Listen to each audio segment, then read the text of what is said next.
باپ دادا یہ تھے، ہمارے نواب تھے وہ، ہماری تو اتنی زمینیں تھیں. اب بچے جب ماں باپ کے منہ سے ہر وقت یہ اپنے تعریفی جملے سنتے رہتے ہیں نا، تو کہتے ہیں بس جی ہم تو ایسے ہو نہیں سکتے، تو پھر ضرورت کیا ایسے اپنی ان کے پیچھے چلنے کی، چھوڑ دو ان کو.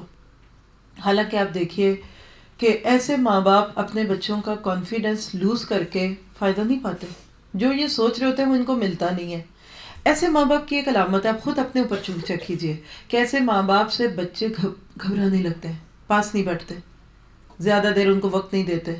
پتہ ہے اب امی کی وہی 100 سال پرانی بات شروع ہو گئی، یہ ابا پھر شروع ہو گئے بچپن سے اپنی قصے لینے بیٹھے ہیں. پھر اکثر یہ ماں باپ جو ہوتے ہیں نا، ان کی ایک علامت کیا ہے کہ یہ اپنے بچوں کو یہ بہت تانا دیتے ہیں، ہم تمہاری عمر میں تھے تو یہ تھے، اور یہ کر دیا تھا اور وہ کر دیا تھا.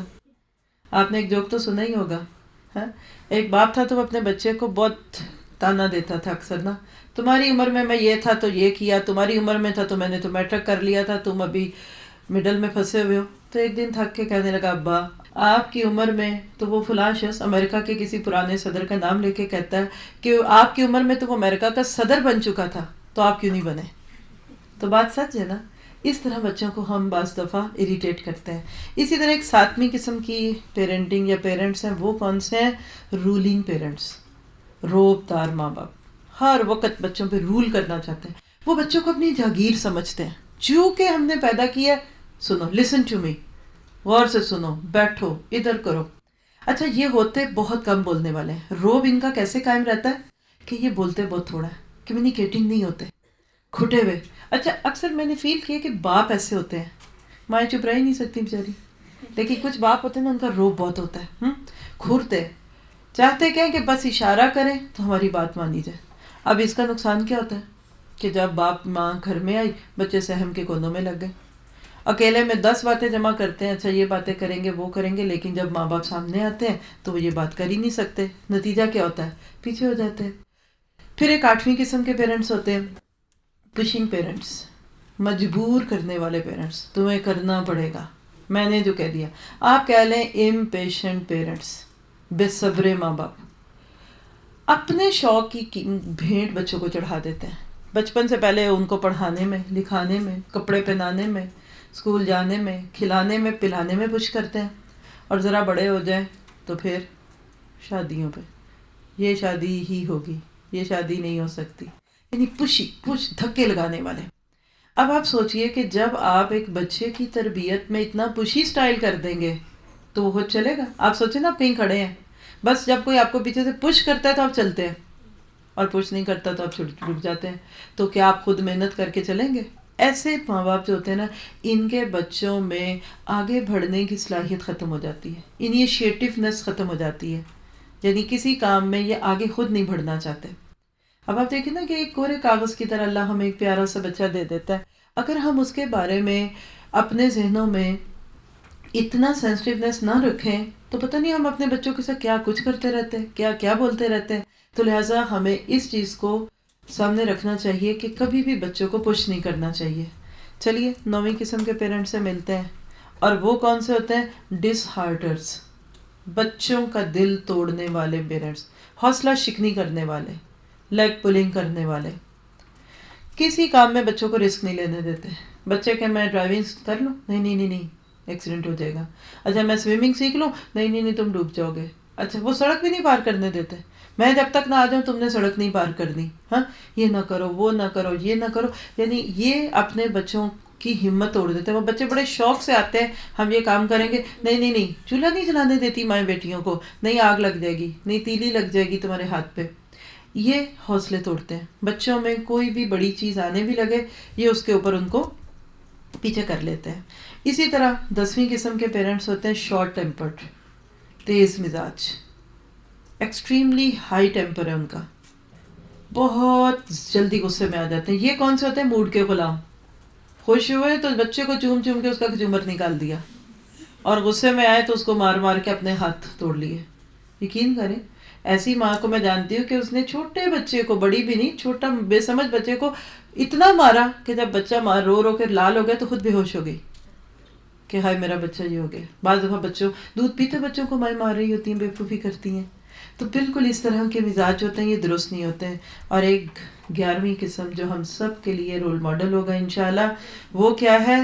آئیڈیل پیرنٹس، مثالی ماں باپ. یہ ہے ہمارے اس پورے کورس میں سیکھنے والی چیزیں کہ مثالی ماں باپ بننا ہے. اور وہ کون سے ہوتے ہیں؟ جن میں سب کچھ وہ نہیں ہوتا جو بھی ہم نے دیکھا ہے. مثالی ماں باپ کون ہوتے ہیں؟ کہ جو نہ تو اپنے بچوں کو پرفیکٹ دیکھنا چاہتے ہیں. ٹھیک ہے، سب کچھ اللہ کی ذات ہی پرفیکٹ ہے، سبحانہ و تعالی. انسان کمزوریوں میں آئے. ہمیں اگر اچھے ماں باپ بننا ہے نا، تو اپنے بچوں کو پہلی بات ہے انسان سمجھنا پڑے گا. اور انسان سے غلطی بھی ہوتی ہے، اور انسان بھولتا بھی ہے، اور انسان خطا کا پتلا ہے. ہم ایسا بچوں سے ایسا کوئی معیار قائم ہی نہ کریں جس کو کر ہی نہیں سکتے. بس آپ دیکھیے کہ کیا میں یا آپ اپنے بچے کا ایک جوڑا خریدے، ہے اس کو تنگ، سوچئے ذرا تصور میں لائیں، جیکٹ لائیں ذہن میں، ہے وہ تنگ بھی چھوٹی بھی، پہنائیں گے اس کو؟ بازو ہی توڑیں گے نا اس کی، یا جیکٹ پھٹ جائے گی. بالکل آپ اس وقت سوچیں کہ یہ جو ہم تربیت کا کورس کر رہے ہیں نا، ہم ایک اتنی خوبصورت جیکٹ سینے لگے ہیں جس کی ہر چیز میرے بچے کے جسم پہ اس طرح فٹ آ جائے کہ گرمی سے بھی بچ جائے، سردی سے بھی بچ جائے، دیکھنے میں بھی خوبصورت ہو، اور وہ اس کو کمفرٹیبل بھی رکھے. وہی کپڑا پہن کے مزہ آتا ہے نا جس میں اسکول سہولت ہو. یہ چبھنے والے اور لکڑے شکڑے کپڑے تھوڑی دیر پہن بھی لیں تو دل کیا ہوتا ہے ان کو نکالیں. بس آپ یہ سوچیں، میرا بچہ انسان کا بچہ ہے، یہ سانس لیتا ہے، یہ ایک آزاد شہری ہے، یہ دنیا میں کوئی بہت بڑا مقصد لے کر آیا ہے. یہ میرا غلام نہیں ہے، یہ بے جان ڈال نہیں ہے. میں اس کے اوپر پریشر ڈالوں، میں اس پہ روک ڈالوں، یہ نہیں ہو سکتا. ایک اور چیز نوٹ کر لیں اپنے بچوں کے لیے اور اپنے تعلقات کے ناطے سے، کہ میرا بچہ میرا زر خرید نہیں ہے. اگر بچے زر خرید ہوتے، زر کہتے ہیں سونے کو، خریدنا یعنی دولت سے ہم نے نہیں خریدے ہوئے، پھر تو سارے لوگ اپنا زیور بیچ کر کپڑے ہی خرید لیتے، اور جن کے بچے زیادہ ہو جاتے وہ بچے کو بیچ کے اس سے سونے کی چوڑیاں خرید لیتے. ہمارے بچے رب کے بندے ہیں، یہ نوٹ کر لیں. عبداللہ، عبدی نہیں ہے وہ. اللہ کے نبی نے فرمایا کہ کوئی اپنے بچے کو عبدی نہ کہے، یا اپنے غلام کو یہ نہ کہ یا عبادی، بلکہ کہو کہ عبداللہ عبداللہ. ہمارے بچے فطرتاً اللہ سے وہی وعدہ کر کے آئے ہیں جو ہم کر کے آئے ہیں. کون سا؟ الست بربکم.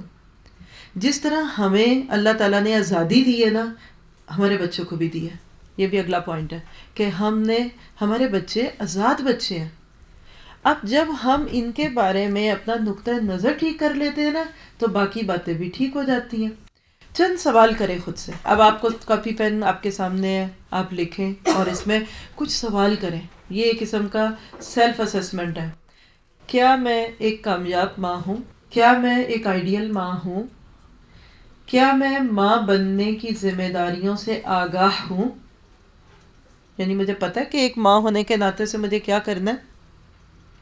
اگلی بات، کیا میں قابل رشک ماں ہوں؟ کیا میں لفظ تربیت کے ساتھ ہی کھانا، پینا، پڑھنا اور دنیاوی کاموں میں بچوں کا آگے بڑھنا اس کو سوچتی ہوں؟ یا میں اپنے بچوں کی دنیا کے ساتھ ساتھ آخرت کی حرص رکھتی ہوں؟ اگلا پوائنٹ لکھیے، کیا میں اپنے بچوں کے بارے میں بھی سوچتی ہوں؟ یہ بہت اہم نقطہ ہے. دیکھیے جیسے بچے ہم پالیں گے نا، کل نہ چاہتے وہ بھی اپنے بچوں کو ویسے ہی پالیں گے، الا ماشاء اللہ تعالیٰ کسی کو تبدیل کر دے. تو کیا مجھے اپنے بچوں کی بھی فکر ہے؟ کیسی؟ جیسی کہ سورۃ آل عمران آیت 35 اور 36 میں حضرت مریم کی ماں کو تھی. اذ قالت امرأۃ عمران رب انی نذرت لک ما فی بطنی محررا.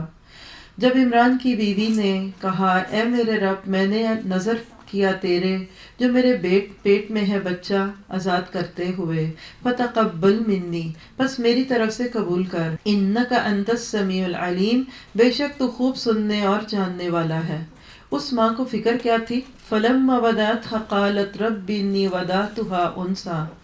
جب اس نے اس کو جنم دیا تو کہنے لگی ہے میرے رب بے شک میں نے تو اس کو بیٹی چنا ہے، واللہ عالم بما ودعت، حالانکہ اللہ خوب جانتا تھا جو کہ اس نے پیدا کیا، ولیس الذکر کالانثی، اس ایک جملے کو بھی لکھ لیں، بعد میں آپ کے کام آئے گا، اور نہیں ہے لڑکا لڑکی جیسا، وَإِنِّي سَمَّيْتُهَا مریم، اور بے شک میں نے اس کا نام مریم رکھا، وَإِنِّي، اور بے شک میں أُعِيذُهَا بِكَ وَذُرِّيَّتَهَا مِنَ الشَّيْطَانِ الرَّجِيمِ، میں اس کو اور اس کے بچوں کو شیطان سے تیری پناہ میں دیتی ہوں۔ یہ تھی وہ ماں کہ جس نے بچے کی یا بچی کی پیدائش کے وقت ہی اس کے آنے والے بچوں کے لیے بھی دعا کر دی تھی، اور اللہ کے نبی نے فرمایا ہر بچے کو شیطان اس کی پسلی میں ٹھوکا دیتا ہے اور بچہ روتا ہے، لیکن حضرت عیسیٰ علیہ السلام اس سے محفوظ رہے تھے کیونکہ ان کی نانی نے دعا کر دی تھی۔ اسی طرح ایک اور صحابی کے لیے بھی آتا ہے۔ کیا پتا چلا صرف بچوں کی نہیں، بچوں کے بچوں کی بھی فکر کرنی ہے۔ آخری سوال لکھیے اپنی چیک لسٹ کا، کیا میرے بچے اچھے والدین بنیں گے؟ آپ ایک لمحے کے لیے اپنے ایک جوان بچے کو لائیے تصور میں، اب اس کا ایک بچہ بھی ہو چکا ہے، کیسا باپ ہے وہ؟ بہت ہوتا ہے نا تو پکڑ کے اپنے بچوں کو ماں باپ کے پاس چھوڑ جاتے ہیں، امی آپ اس کی اچھی تربیت کر دیں۔ اکثر میں نے یہ بات سنی ہے، جب اپنی ایک تو آزادیوں کے دن ہوتے ہیں، بچے کے ساتھ آزادی پاؤں میں پڑتی ہے، صبح اٹھتے ہی بچے کو اس کے بوریے بستر سمیت ماں کے گھر میں، چلو اماں آپ سنبھالو میرے بچے کو، میں نے ابھی سونا ہے اور میں نے کہیں جانا ہے۔ کبھی سوچے کہ کیا ہم سنجیدہ طور پہ اپنے بچوں کے اندر یہ سب کچھ لا رہے؟ اور آپ دیکھیے کہ اللہ نے ہمیں کیا کہا کہ قوا انفسکم، عربی میں اگر دیکھیں تم بچاؤ، تم بچاؤ، تم کو بچانا پڑے گا، میں نہیں بچاؤں گا، ہاں تم کوشش کرو گے تو تمہاری دوسری چیزیں میں صحیح کر دوں گا۔ اللہ تعالیٰ ہمیں یہاں بتاتا ہے۔ اب دیکھیے کہ یہاں پہلے تم ہو پھر تمہارے بچے ہیں، اس کو ایک تصور میں لائیے ٹرین کے ساتھ۔ ٹرین کا انجن جدھر جاتا ہے نا تو اس کے ڈبے اور اس کی بوگیاں بھی ادھر ہی جاتی ہیں نا، بس اس گاڑی کا انجن آپ ہیں، اور آپ کے 2 بچے ہیں تو 2 بوگی ہیں، 3 بچے ہیں تو 3 بوگی ہیں، جدھر ماں اور باپ جا رہے ہیں نا بچے بھی ادھر جائیں گے۔ بچہ صبح و شام ہماری بھاگ دوڑ دیکھ رہا ہے۔ اگر ماں باپ سارا دن پیسہ کمانے کے لیے بھاگ رہے ہیں تو بچہ نیکیاں کمانے کے لیے کیسے بھاگے گا؟ Does it make any sense? اگر ماں باپ سارا دن دوسروں کی غیبتیں کر رہے ہیں تو بچہ کیا دعائیں دے گا دوسروں کو؟ سوچنے کی بات ہے نا۔ اللہ ہمیں ذمہ داری کا احساس دلاتا، دیکھو تمہارے لاڈلے آگ میں پھینک دیے جائیں گے۔ دیکھیے ماں چھوٹے سے بچے کو نہلاتی ہے نا تو پہلے کئی بار ہاتھ پانی میں ڈال کے دیکھتی ہے، ذرا زیادہ گرم تو نہیں ہو گیا؟ ہائے میرا بچہ، اس کو ذرا تیز گرم پانی لگ گیا۔ اور اللہ تعالیٰ کہتے ہیں کہ وقودها الناس والحجارہ، تمہارے یہ بچے ان کو آگ لگے گی۔ وہ دن جب ماں باپ بے پرواہ ہوں گے، یوم یفر المرء من اخیہ وامہ وابیہ، جس دن آدمی اپنے باپ سے، بھائی سے، بیٹے سے بھاگ رہا ہوگا۔ کسی کا ایک واقعہ سنا کہ بچے کہیں کھیل رہے تھے، ان کا گھر بن رہا تھا، تو بچوں کو ایسی شرارت سوجی، آپ کو پتا ہے جہاں گھر بنتا ہے وہاں بلڈنگ مٹیریل ہوتا ہے، کچھ لکڑیاں وغیرہ بھی ہوتی ہیں، بھوسی تھی، تو ایسے ہی کچھ چنگاریاں تھی، تو بچوں نے نا اس میں کھیلنا شروع کر دیا۔ کچھ دیر کھیلتے رہے، پھر جب دل بھر گیا تو انہوں نے سوچا کہ ہم اس کو بند کر دیتے ہیں، آگ بجھا دیں، تو وہاں ڈبے میں پانی پڑا ہوا تھا، تو اپنے طور سے بچوں نے وہ ڈبے میں پانی ڈالنا چاہا، اور آپ کو پتا ہے وہ پانی نہیں تھا، وہ اسپرٹ تھی۔ جو ہی انہوں نے اس